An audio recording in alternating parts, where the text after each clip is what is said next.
السلام علیکم۔ میں امید کرتا ہوں کہ آپ سب لوگ خیریت سے ہوں گے۔ آج میں آپ لوگوں کے ساتھ اردو ادبی دنیا کا ایک عظیم نام سعادت حسن منٹو کی افسانہ نگاری کے اوپر بات کرنے والا ہوں۔ تو آپ تمام لوگوں سے میری یہ گزارش ہے کہ ویڈیو کو آخر تک دیکھیں، اور اس کے ساتھ ساتھ اگر آپ ہمارے اس چینل پر نئے ہیں تو کائنڈلی ہمارے اس چینل کو سبسکرائب کریں تاکہ ہماری ہر آنے والی ویڈیو آپ لوگوں کو بر وقت مل سکے۔ تو اب چلتے ہیں سعادت حسن منٹو کی افسانہ نگاری کی طرف۔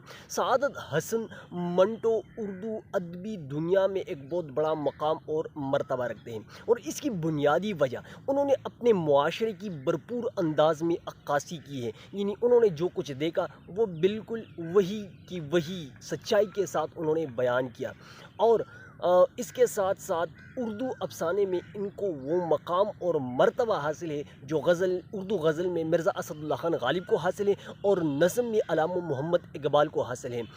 اس عظیم افسانہ نگار کی جو موضوع ہے افسانے کا، وہ انسانی زندگی ہے، اور انسانی زندگی مرد اور عورت دونوں اس میں شامل ہے۔ لیکن اس سے بھی مزے کی بات یہ ہے کہ اس میں متوسط طبقے سے تعلق رکھنے والی مرد اور عورتوں کی بات کی گئی ہے۔ ان کے کرداروں میں جو مرد ہیں ان میں مزدور شامل ہے، کلرک شامل ہے، باپ شامل ہے، بیٹا شامل ہے۔ اسی طرح عورتوں کے کردار میں طوائف شامل ہے، بیٹی شامل ہے، ماں شامل ہے۔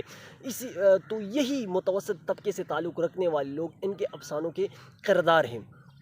اور اس سے بھی اگر ہم ان کے افسانوں کو دیکھیں تو یعنی ان کے افسانوں کو فن کو دیکھیں تو وہ قوانین اور اصول اور روایات کو جانتے ہیں، اور اسی کے پیرائے میں وہ افسانے کو تحریر کرتا ہے۔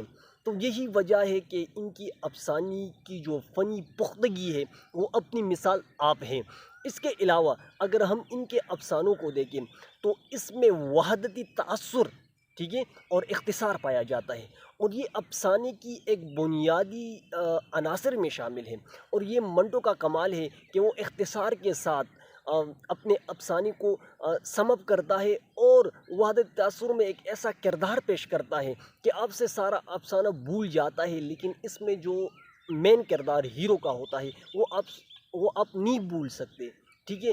اگر ہم نئے قانون میں یعنی کوچوان دیکھیں، ٹھیک ہے، تو آپ کو جب بھی نیا قانون کے افسانے کے بارے میں بات کی جاتی ہے تو آپ کو منٹو کوچوان آپ کے ذہن میں آ جاتا ہے۔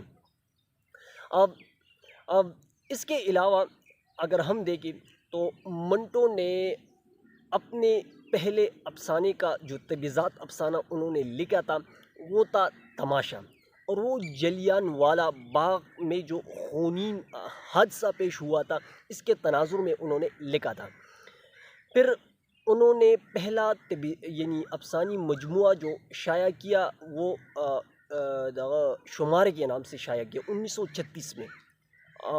تو یہ ان کی افسانوں کی، اس کے علاوہ انہوں نے اور بھی بہت زیادہ افسانے لکھے جو مشہور ہوئے۔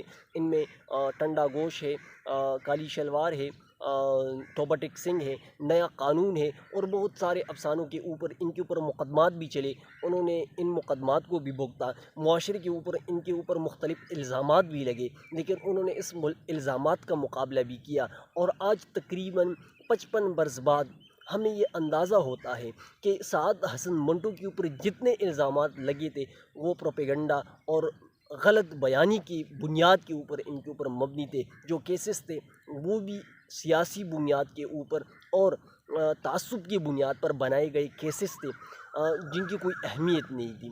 تو وہ تمام چیزیں تو ان کے اوپر گزر گئی، لیکن آج بھی وہ اردو ادبی دنیا میں بالکل اس طرح زندہ ہے، اور جب تک اردو ادب زندہ رہے گا تب تک سعادت حسن منٹو کا نام زندہ رہے گا۔ تو یہ منٹو کی جو افسانہ نگاری تھی، اس کے اوپر میں نے مختصر اور جامع انداز میں آپ لوگوں کے سامنے ایک مختصر سی ویڈیو پیش کی۔ میں امید کرتا ہوں کہ آپ لوگوں کو یہ ویڈیو پسند آئی ہوگی۔